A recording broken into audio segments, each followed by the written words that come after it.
सुप्रभात प्यारे बच्चों। अब अगली पद्य रचना हमारे पास है स्वर्ग बना सकते हैं। यह कविता सुप्रसिद्ध कवि श्री रामधारी सिंह दिनकर जी द्वारा रचित है। दिनकर जी जिन्होंने कि गद्य और पद्य दोनों ही प्रकार की रचनाएं लिखी और इनकी उत्कृष्ट रचनाओं के लिए इन्हें भारत सरकार से पद्म भूषण की उपाधि भी प्राप्त हुई है। साथ ही इन्हें एक उत्कृष्ट रचना उर्वशी के लिए भारतीय ज्ञानपीठ पुरस्कार से विभूषित किया गया है। इनकी रचनाओं में राष्ट्रीयता तथा भारतीय संस्कृति की झलक देखने को मिलती है, इसीलिए इनकी रचनाएं आम जनता में बहुत ही लोकप्रिय रही हैं। तो आइए अब पाठ को प्रारंभ करते हैं। सर्वप्रथम बात करेंगे कविता के उद्देश्य के बारे में। तो इस कविता में, जिसका नाम है स्वर्ग बना सकते हैं, के माध्यम से श्री रामधारी सिंह दिनकर जी का उद्देश्य भारत देश की उन्नति तथा देश में शांति स्थापित करने के लिए नेताओं तथा जनता का मार्गदर्शन करना है। इस कविता में कवि ने भीष्म पितामह जी द्वारा कुरुक्षेत्र के मैदान में अंतिम समय में युधिष्ठिर को जो अपना अंतिम उपदेश प्रस्तुत किया था, उसके माध्यम से उन्होंने भारत देश की सामाजिक तथा आर्थिक दशा को आधार बनाकर देश की उन्नति के मार्ग में आ रही बाधाओं का समाधान ढूंढा है। दिनकर जी का कहना है कि यदि सभी देशवासियों को समान अवसर मिले, उनके साथ समान व्यवहार हो और हर किसी को बिना किसी भेदभाव के स्वतंत्र तथा स्वच्छंद भाव से मुक्त जीवन व्यतीत करने का अवसर मिले, तो उसके मन से भय, संदेह और शंकाएं दूर हो जाएंगी। वह स्वार्थी होकर भोग संचय में नहीं लगेगा और हमारा देश स्वर्ग के समान हो जाएगा। धर्मराज यह भूमि किसी की नहीं कृत है दासी, है जन्मना समान परस्पर इसके सभी निवासी। दिनकर जी ने इस कविता की पंक्तियों में कहा है कि भीष्म पितामह धर्मराज युधिष्ठिर को उपदेश देते हुए कहते हैं कि हे धर्मराज, ठीक है, धर्मराज युधिष्ठिर जी को इसलिए कहा जाता है क्योंकि उन्होंने आजीवन सत्य एवं धर्म के मार्ग का अनुसरण किया था। इसीलिए भीष्म पितामह जी कहते हैं कि हे धर्मराज, यह भूमि किसी की नहीं कृत है, कृत अर्थात खरीदी हुई, दासी। हे धर्मराज, यह भूमि, यह जो धरती है, यह किसी की खरीदी हुई दासी नहीं है, यह तो यहाँ पर जन्म लेने वाले सभी लोगों की है जन्मना समान परस्पर, ठीक है। जन्मना अर्थात जन्म लेने वाले, ठीक है, और समान परस्पर यानी इस पृथ्वी पर सभी लोगों का जन्म समान रूप से हुआ है, अर्थात इस पृथ्वी पर जन्म लेने वाले सभी लोग समान हैं और इसके सभी निवासी, सभी इस धरती के ही निवासी हैं। मुक्त प्रकाश चाहिए सबको, मुक्त समीरण, बाधा रहित विकास, मुक्त आशंकाओं से जीवन। इसके बाद कवि कहते हैं कि सबको मुक्त प्रकाश चाहिए, सबको मुक्त समीरण, ठीक है। जो प्रकाश और वायु हैं, ये क्या हैं? प्रकृति के तत्व हैं। तो जो सभी प्रकृति के तत्व हैं समान रूप से सभी को मिलने चाहिए। जैसे कि सबको मुक्त प्रकाश चाहिए, सभी को मुक्त रूप से प्रकाश चाहिए, और सबको मुक्त समीरण, और सभी को क्या चाहिए? मुक्त हवा चाहिए, खुली हवा चाहिए। बाधा रहित विकास, मुक्त आशंकाओं से जीवन। और इस पृथ्वी पर निवास करने वाले सभी लोगों का यह अधिकार है कि उनका जो विकास है कैसा हो? बाधा रहित विकास, ठीक है।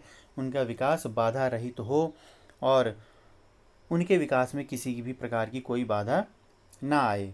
साथ ही कहते हैं कि मुक्त आशंकाओं से जीवन, उन्हें किसी भी प्रकार की जो चिंता है, आशंका है या भय है, उसका सामना ना करना पड़े।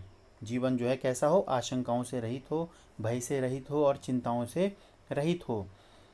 क्यों? क्योंकि यह धरती, आकाश, धूप, हवा सभी के लिए है और उन पर सभी का समान रूप से अधिकार है। कहने का भाव यह है कि भीष्म पितामह युधिष्ठिर जिसे कहते हैं कि प्रत्येक व्यक्ति को समान रूप से प्रकाश और वायु चाहिए, उसके जीवन का विकास बाधा रहित होना चाहिए, इसके अलावा उसका जीवन भय से मुक्त होना चाहिए। आगे कहते हैं भीष्म पितामह लेकिन विघ्न अनेक अभी इस पथ पर अड़े हुए हैं, मानवता की राह रोककर पर्वत अड़े हुए हैं। भीष्म पितामह जी युधिष्ठिर से कह रहे हैं कि विघ्न अड़े हुए हैं इस पथ पर, ठीक है, इस रास्ते पर अभी अनेक विघ्न हैं। अर्थात वो कौन सा मार्ग है? मानवता का मार्ग है, जिसके द्वारा इस धरती को स्वर्ग के समान हमें बनाना है। इस मार्ग पर अभी अनेक बाधाएं हैं, है ना। और आगे कहते हैं कि मानवता की राह रोककर पर्वत अड़े हुए हैं। इस मानवता के मार्ग पर अनेक प्रकार की अड़चनें, अनेक प्रकार की कठिनाइयाँ, समस्याएं और बाधाएं हैं। इसीलिए मनुष्य का समुचित विकास अभी नहीं हो पा रहा है। कहने का भाव क्या है कि ये जो अनेक बाधाएं हैं, विभिन्न वर्गों में बटे हुए समाज में समानता को लाना, यह भी क्या है? एक बाधा है। इसी प्रकार मानवता की राह रोक करके अनेक मुसीबतें खड़ी हैं। धर्म, जाति पाति, वर्ग, वर्ण भेद जैसी अनेक मुसीबतों का इंसान जो है सामना कर रहा है। अर्थात इन मुसीबतों ने इंसान का मार्ग रोका हुआ है। सभी को बाधा रहित विकास का अधिकार है, लेकिन अनेक समस्याएं इस मानवता के मार्ग पर हैं, बाधाएं हैं। इसी कारण से मनुष्य का जो विकास है वह पूर्ण रूप से नहीं हो पाया है अभी तक। न्यायोचित सुख सुलभ नहीं, जब तक मानव मानव को, चैन कहाँ धरती पर तब तक, शांति कहाँ इस भव को। न्यायोचित अर्थात न्याय के अनुसार, सुख सुलभ नहीं, जब तक सुख उपलब्ध नहीं होते प्रत्येक व्यक्ति को। कौन से सुख? जो कि प्रकृति के द्वारा प्रदत्त हैं सभी मनुष्यों के लिए समान रूप से। जब तक मानव मानव को, जब तक प्रत्येक मानव को समान रूप से प्रकृति के सभी साधन उपलब्ध नहीं होंगे, अर्थात जब तक समानता के अधिकार सभी को प्राप्त नहीं होंगे या नहीं दिए जाएंगे, तब तक क्या होगा?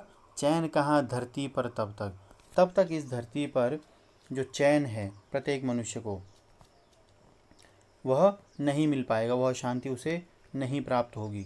शांति कहाँ? इस भव को। और तब तक इस भव यानी धरती पर, ठीक है, तब तक इस धरती पर शांति की कल्पना नहीं की जा सकती, यानी तब तक इस धरती पर शांति स्थापित नहीं हो सकती है। तो यही कहने का भाव यहाँ पर है। भीष्म पितामह जी युधिष्ठिर से कह रहे हैं कि जब तक इस धरती पर रहने वाले मानव को न्याय के अनुसार सुख सुविधाएं प्राप्त नहीं हो जाती हैं, तब तक वह चैन से नहीं बैठ सकता, है ना। चैन कहाँ धरती पर तब तक उसे जो है धरती पर चैन प्राप्त नहीं होगा, शांति प्राप्त नहीं होगी। ऐसी स्थिति में समूचे विश्व में शांति खोजने पर भी नहीं मिलेगी। इसलिए यह आवश्यक है कि सभी व्यक्तियों को समान रूप से, ठीक है, न्याय के अनुसार और उनके विकास के लिए सुख सुविधाएं प्राप्त हों, यह अत्यंत आवश्यक है। कहने का भाव यही है कि जब तक प्रत्येक मनुष्य को न्याय के अनुसार उसके अधिकारों को स्वीकार नहीं किया जाता, यानी जब तक उसे वे अधिकार नहीं मिल जाते, तब तक समाज में शांति स्थापित नहीं हो सकती। समाज में शांति के लिए यह आवश्यक है कि मनुष्य को न्यायोचित उसके अधिकार दिए जाएं। जब तक मनुज मनुज का यह सुख भाग नहीं सम होगा, शमित न होगा कोलाहल, संघर्ष नहीं कम होगा। अब उसके बाद कवि कह रहे हैं कि जब तक मनुज मनुज का, यानी प्रत्येक मनुष्य का यह सुख भाग नहीं सम होगा, यानी सुख का जो हिस्सा है वह सम नहीं होगा, अर्थात बराबर नहीं होगा। अर्थात कि जब तक सभी मनुष्यों को समान रूप से प्रकृति के सभी साधन उपलब्ध नहीं होंगे, जब तक समानता के आधार पर सबको समान अधिकार नहीं दिए जाएंगे, ठीक है, तब तक क्या नहीं होगा? शमित न होगा कोलाहल। कोलाहल यानी शोर। किसका शोर? संघर्ष का शोर, ठीक है। तो जब तक समानता के आधार पर सबको समान अधिकार नहीं दिए जाएंगे, तब तक संघर्ष की समाप्ति नहीं हो सकती है, संघर्ष नहीं कम होगा। और साथ ही वे कह रहे हैं कि जब तक सभी मनुष्यों को समान अधिकार नहीं प्राप्त होंगे, संघर्ष की समाप्ति संभव नहीं है।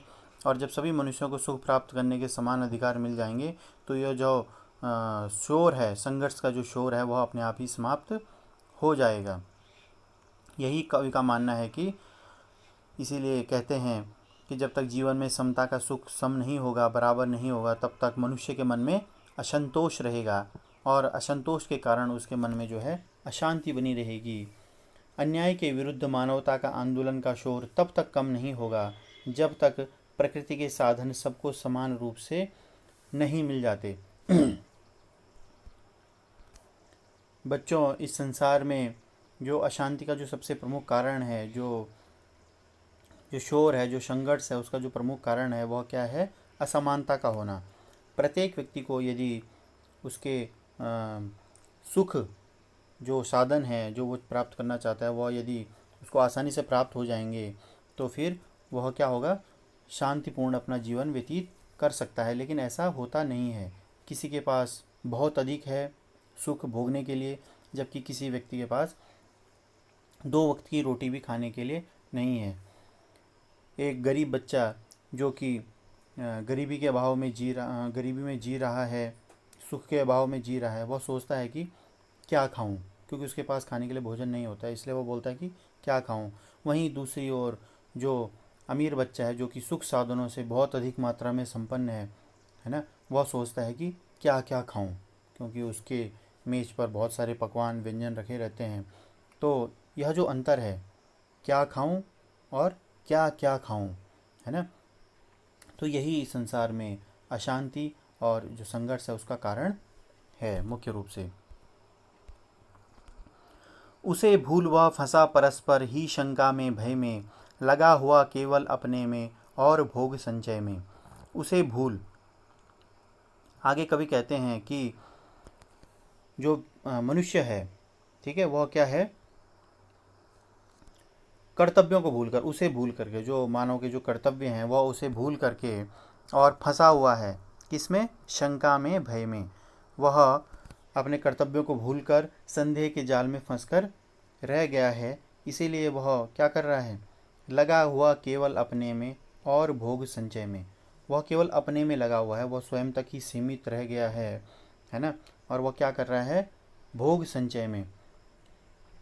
जो स्वार्थ से ग्रसित लोग होते हैं वे मानवता के बात को भूल करके, यानी जो कर्तव्य है उनको भूल करके और केवल अपने लिए धन संचय की प्रवृत्ति में लगे रहते हैं, जिससे संदेह का एवं भय का वातावरण बना रहता है।